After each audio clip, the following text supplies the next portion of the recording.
Hi folks, my name is Lizzie Cantor. I'm an academic advisor in the College of Management at UMass Boston, and I also coordinate a program called the Management Achievement Program, which is all about your professional development as management students. Thanks for joining me for Introduction to MAP. This is the first time that we're able to offer it online in webinar format. So what I'll do is I'll go through the presentation to make sure you get all the material, and then I'll include a link at the end for you all to fill out a questionnaire so that you can earn a MAP mile for engaging with this opportunity, just to kind of prove that you watched it and then you comprehended the information. You can always reach me at mapcm@umb.edu if you have any questions. So at this point, I will share my screen and get into the presentation.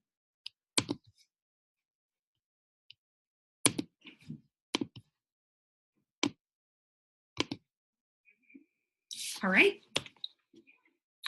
So this is an interactive question. And so instead of actually finding a partner where you are, I'll ask you to think about it. And then again, this will probably be something I'll ask you to respond to via the form on our MAP portal. So I want you to just think about, what do you think about when you think of professional development? And what, if anything, do you know about MAP so far? And for me, when I actually first heard the term professional development, I think it had to do with my teachers. And I was like, I got to be off school as a kid. And, it was kind of like that. I knew they were off doing something related to skill development to become better teachers or to prepare for the year ahead. And so that's really what I think about. And that's what MAP is all about, is making sure that you are able to develop the skills that you'll need to be successful in the business world. I can't answer this one for you in terms of anything you know about MAP so far, but I am excited to hear, how your perception of MAP changes after this presentation.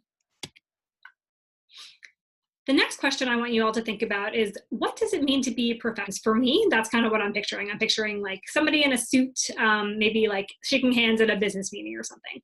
And that is one way that you can be professional. But I also want to acknowledge that some of the concepts of professionalism are based in racism, sexism, lots of isms that we no longer really want to be part of our communities. And so I also would encourage you to think about professionalism as maybe wearing a suit, maybe not, but also dressing appropriately for the environment that you're in. And so I think that being professional, can be broader than just, sort of this one vision of what it actually means to be a professional. And it also has to do with the way you act and how seriously and skilled how seriously you take your work and how skilled you are at doing it. So let's say, given that definition of professionalism, that these two people that you can see on the screen walk into a job interview. And I want you to think about who gets the job based on what you see. I'm guessing that maybe some of you are thinking the candidate on the left gets it. So the candidate who's wearing a suit. And some of you are maybe thinking the candidate on the right. I've certainly heard students in the past say, well, what kind of a job is it? Is it a modeling job? Then maybe our candidate on the right is better qualified, and that could be true. And I guess I'll say, let's say it's a finance position. And so, sometimes students come to the conclusion that yes, it's the candidate on the left who gets it. And I will ask you to think about now, what is differentiating these candidates outside of their attire? Because yes, we have one candidate wearing a suit and one candidate who's wearing like a sweatshirt, windbreaker, but there's more between them. And I'll ask you to take a look at how you're perceiving their confidence level, their body language, and who you think seems more comfortable. And I think many people would come to the conclusion that the candidate on the left, it seems a little more comfortable in their own skin, they're confident, they're smiling, they're kind of relaxed, whereas our candidate on the right is maybe like a little too chill, like he's kind of not really communicating necessarily to an interviewer that he's like ready to take the job as seriously, perhaps, as the candidate on the left. So keep that one in mind. What about this example? Think about who gets it. It's a little bit harder, right? So we have two people here. They look like they're both dressed professionally. I've heard students say, well, this, the person on the right is like, in an office setting. The person on the left is, maybe out on the street. And yes, that's true.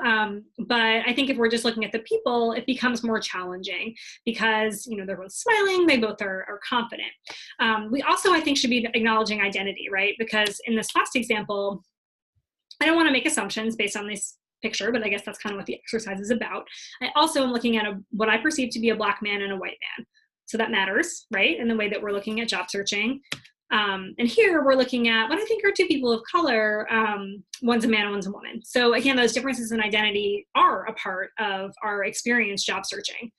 But if we could remove our identities from our job search process, then I think we need to look at their resumes, right? Because when you're, I don't know, in kindergarten, you learn not to judge people based on what you see. So let's try to do our best to remove those judgments from our assumption.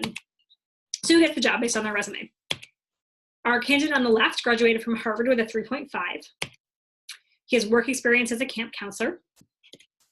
He's a very strong handshake. Sometimes he kind of tries to like crush your fingers. He played soccer while in college. And he has an uncle who works at State Street. Our candidate on the right graduated from the College of Management, UMass Boston, with a 3.5. She has a career services approved resume, cover letter, and LinkedIn profile. She interned while she was in college at HubSpot. And she has a network of 15 recruiters that she met at career fairs on campus. She was also president of the Women in Business Club. So I want you to think about who gets the job. And I'll summarize for you that many students say the candidate on the right gets it, that her resume, she's better qualified than the candidate on the left. Some students say, but he went to Harvard and he has an uncle who works at State Street, and those things matter.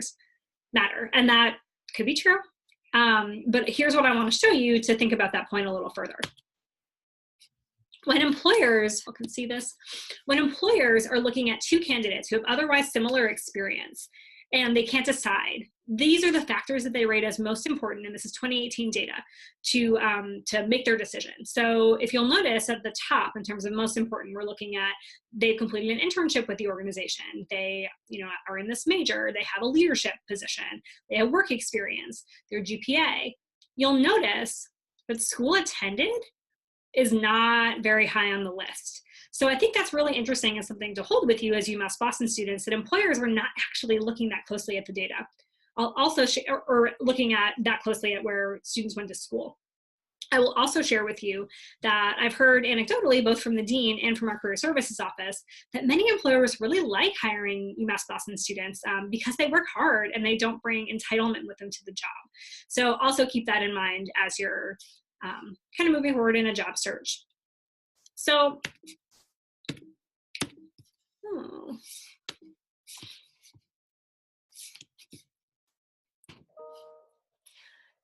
in terms of our candidates here, assuming she gets the job, hopefully she does, everything that she's done on her resume that I've shared with you all, she's either done through the MAP program or she's earned MAP miles for. So that's what MAP is about. It's about making sure that when you all graduate from UMass Boston, your resumes look like this. Like you are going to be the stellar candidate who rises to the top of the pile because you've really been intentional about gaining these types of experiences.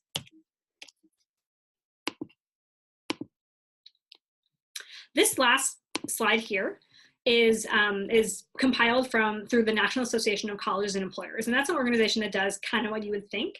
So it's a group of colleges and employers that basically discuss what college students need to be ready for their careers. And so that's who compiled this data. They also came up with these 8 areas that they think make students career ready. So basically, career readiness is the attainment and demonstration of requisite competencies that broadly prepare college graduates for a successful transition into the workplace. So you'll notice those 8 areas are critical thinking and problem solving, oral and written communication skills, teamwork and collaboration, professionalism and work ethic, information technology application, leadership, career management, and global and intercultural fluency.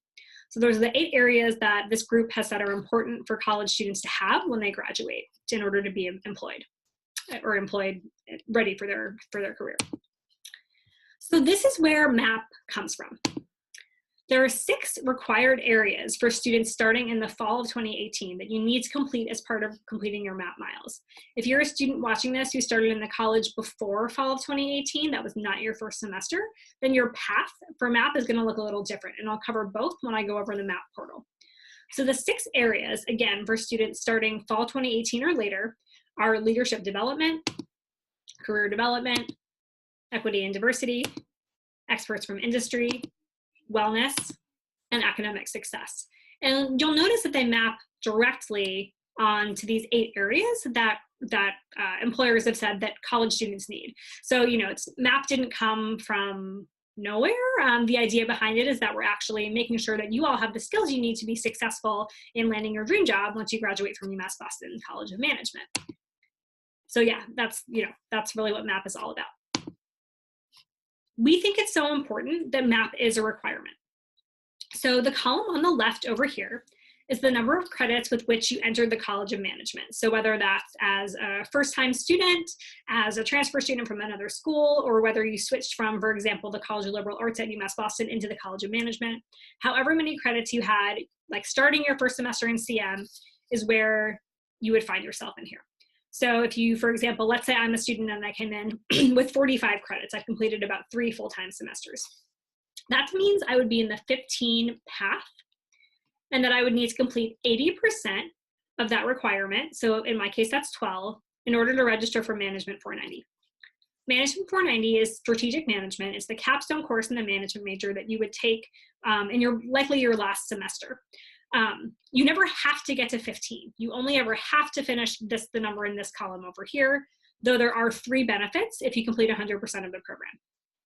If you complete 100%, then you're able to wear a cord at graduation, you get a bullet for your resume, and you get a notation on your transcript. So I think it's worth it personally, because even if you're in the largest curriculum, you're only talking about 4 more MAP miles, and we'll talk about all the different ways you can earn them. And the goal is for them to be helpful anyway. So I think it's worth it to complete 100%, but you can totally stop at 80% if you want to. So how do you get there? How do you complete your MAP miles?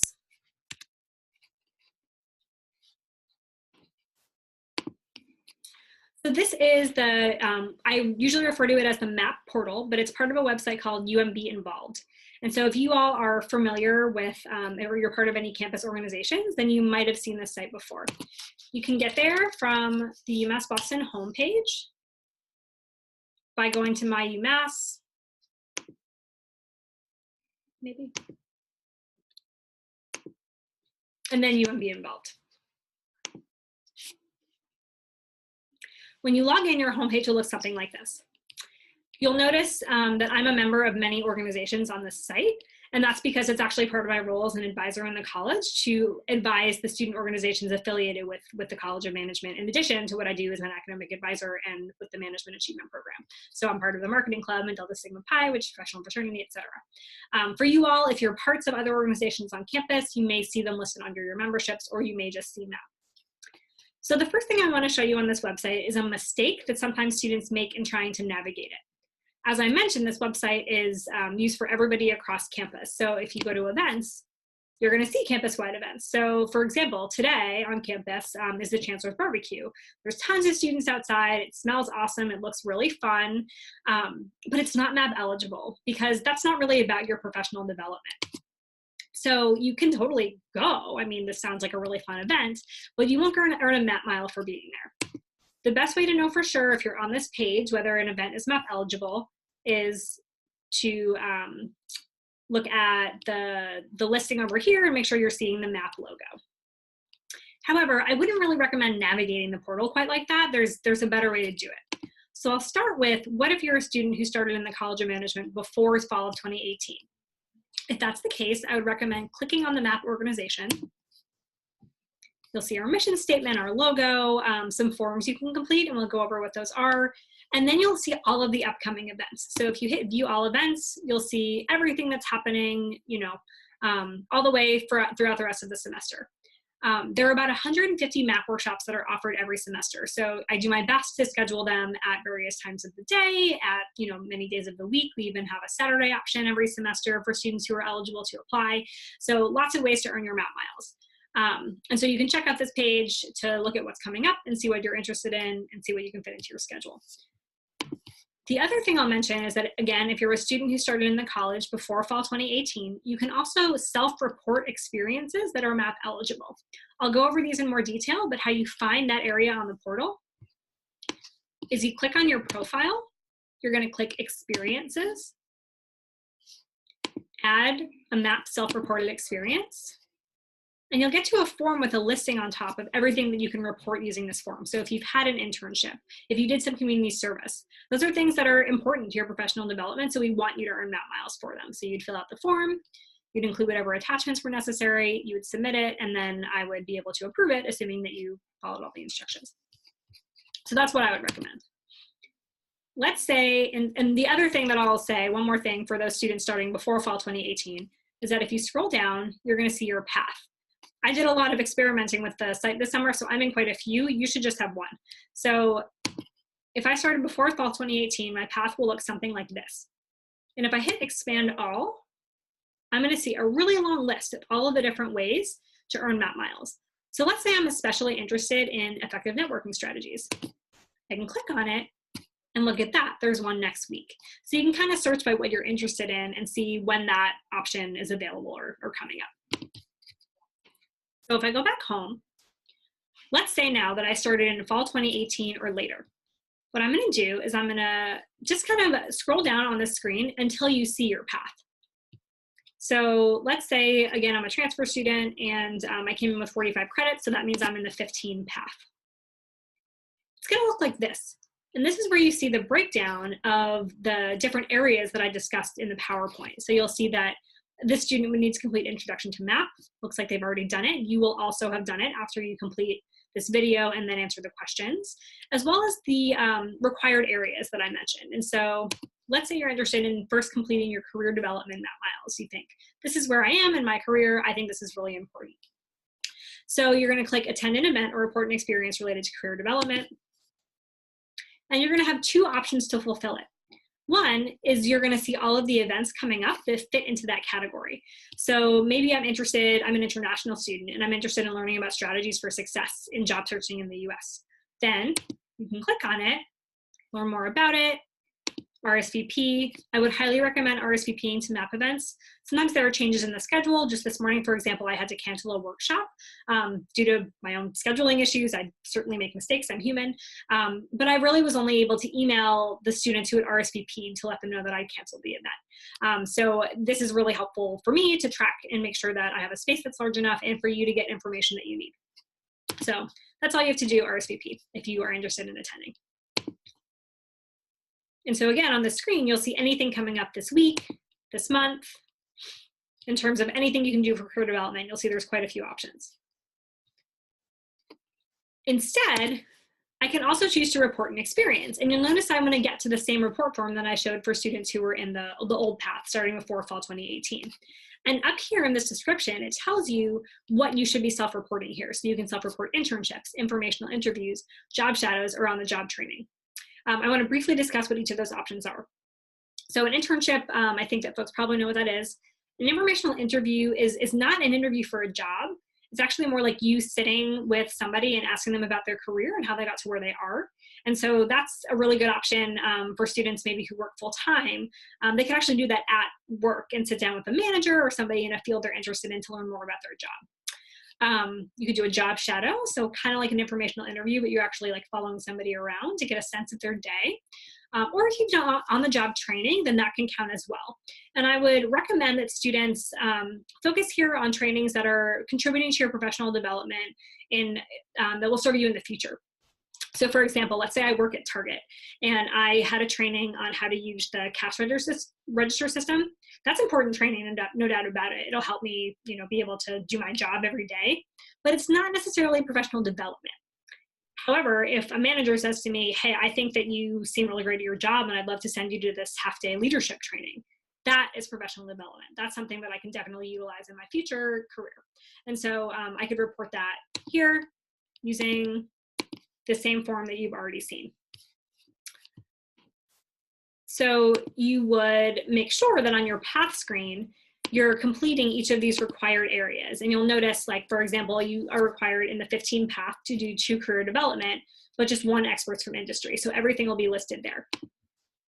1 academic success. You'll also notice that if you're a student who started in the college with more than 60 credits, that some of these requirements go away. So for example, for transfer students who have more than 60 credits or students from another college at the university, you don't have to complete an academic success MAP mile. So just be sure you're paying attention to your path. if you want to complete an academic success map mile, you'll find that available to you in electives.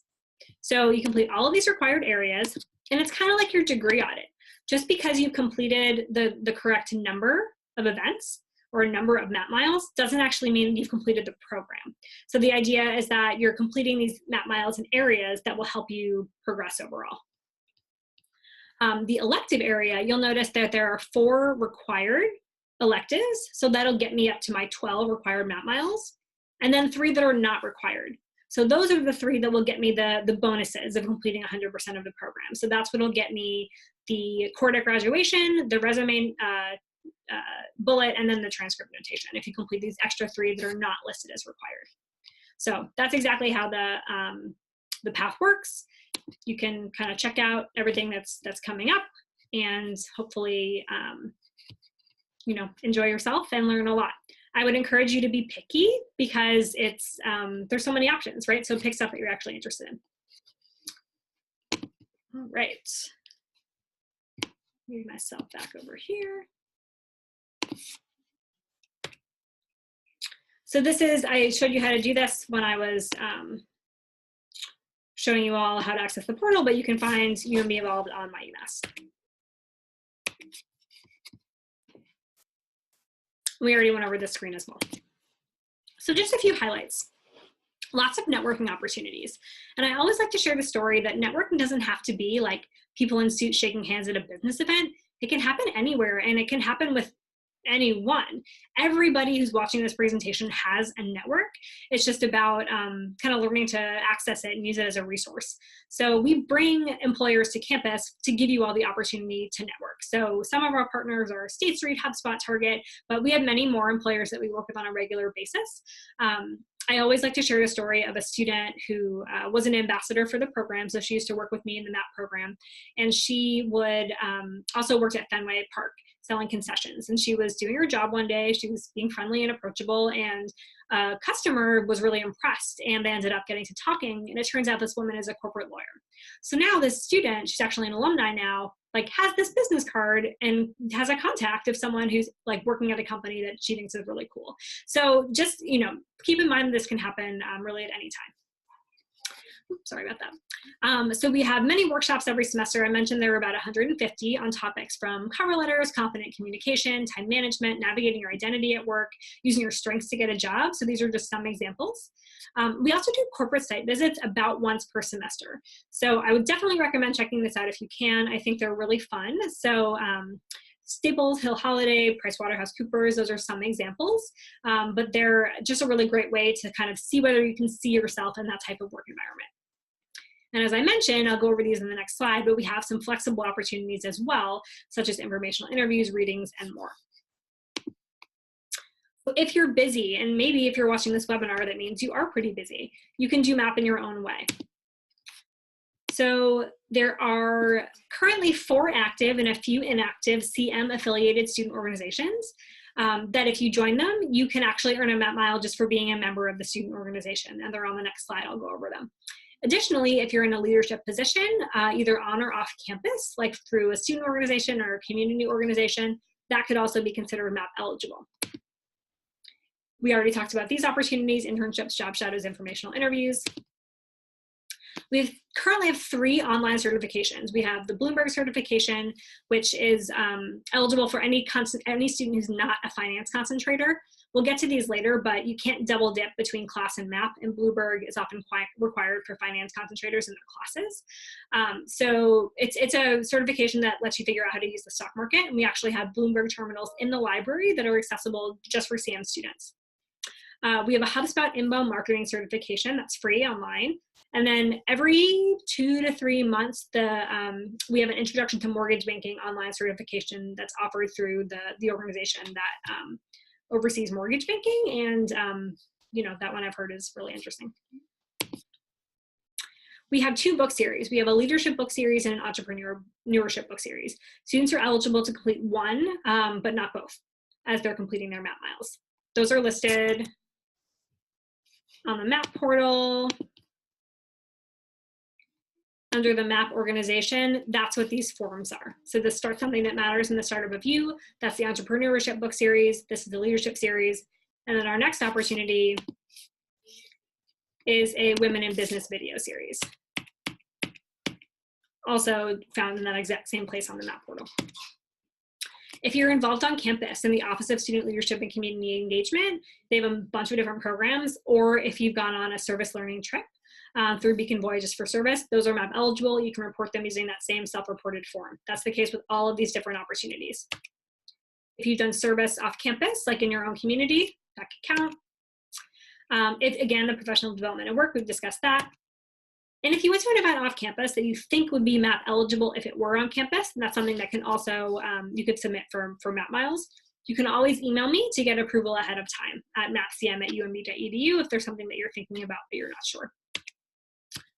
So that's a lot of different ways to do MAP. And if you're still sitting out there and thinking, I don't know how I'm gonna get this done, please talk with me. I'd be really happy to help you develop a plan alongside your academic advisor. So I mentioned the CM affiliated student organizations. There are 4 that are active as of fall 2018. Delta Sigma Pi, which is a professional fraternity that's co-ed. We have the Entrepreneurship Club, the Investment Club, and Women in Business. There are also a few different organizations that I'm actively seeking student leaders to help run. And so if these interest you, please contact me after the presentation. Enactus is a group that uses entrepreneurship for social justice. Marketing Club, there's the National Association of Black Accountants, and then Toastmasters is a public speaking organization. So again, I encourage you to get involved in these great groups. Here are some strategies for being successful in the program. We already talked about this, but the more you put in, the more you get out of it. I mean, I've certainly met with students who, save MAP until the end. The next point is don't rush on either end. And at that point, they're just going to anything that can fit into their schedule, and it's not an enjoyable or helpful experience, when really you've got this awesome opportunity to do a program that fits you. It's really flexible, so you can actually pick opportunities that you think will help you in your career goals. So I just think, really be intentional about the way that you approach it. We talked about don't rushing on the end. Also, don't rush in the beginning. I'd recommend that if you're just starting here at UMass Boston and you complete all of your MAP miles in the first semester, it's just, there may be other opportunities in the future where, you're in a future semester, you might just need different things than you do right now. So I would encourage you to do about 2 to 3 miles per semester to be on track for where you need to be. We talked about knowing which events will count, making sure there's the logo in the MAP portal. Make sure you RSVP, we talked about that. Make sure you attend the events that meet the categories that you need, especially if you start after fall 2018. Can't double dip between class and MAP, and you can't repeat events. So if you go to Introduction to MAP online, and then you go to Introduction to MAP again in person, it's not gonna count. And so just make sure that you're tracking what you've already done, but the portal kind of does that for you. I didn't mention this actually with the HubSpot certification. It's kind of like so if I go back just a few slides, just reminded me, the HubSpot certification is eligible to anybody except students who've taken Marketing 441 because it's also part of class. So that goes back to that double dipping between MAP and class. Oh, and make sure to sign or scan in. So we have a scanner system. Please bring your student IDs to your MAP events. And if you don't have a new student ID with a barcode on it, you should get one at the One Card office. They're on the 2nd floor of McCormick, and they're free if you still have an old ID, and they'll let you just trade it in. And this will let you just tap your ID to scan into the event. So please make sure you do that and talk with the ambassador who's at the event if you have questions. It'll always either be me or an ambassador who's at the events, making sure that you are getting credit for being there and being engaged. So treat MAP like a job. This is about preparing you for your job, so make sure that you're taking it seriously. Be present, so that means you're not working on anything else during a MAP event, you're not on your phone or asleep. So making sure that you're really there to engage with the presentation and with the workshop, because most of them are pretty interactive. So I would recommend that, and the ambassador who's there may tell you that if you're not abiding by those policies, that you may not be able to earn the MAP event for being there that day. And we don't want to have to make those decisions. We just want to make sure that you're getting something out of the event. We have strict time requirements. So if you come in more than 10 minutes late or you leave more than 10 minutes early, you won't be eligible to earn the MAP mile.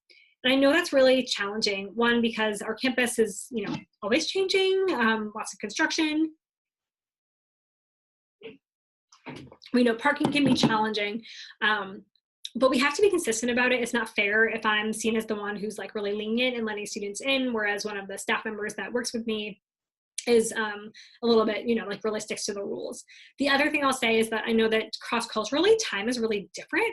We're doing our best to prepare you to be successful in the Boston business community where there are expectations around punctuality. And so I know that this is a challenging policy, but I'll ask you to, you know, just know that it's present and be understanding. An ambassador will always let you know that you're welcome to stay in an event. You just may not be able to earn the Map Mile for that day.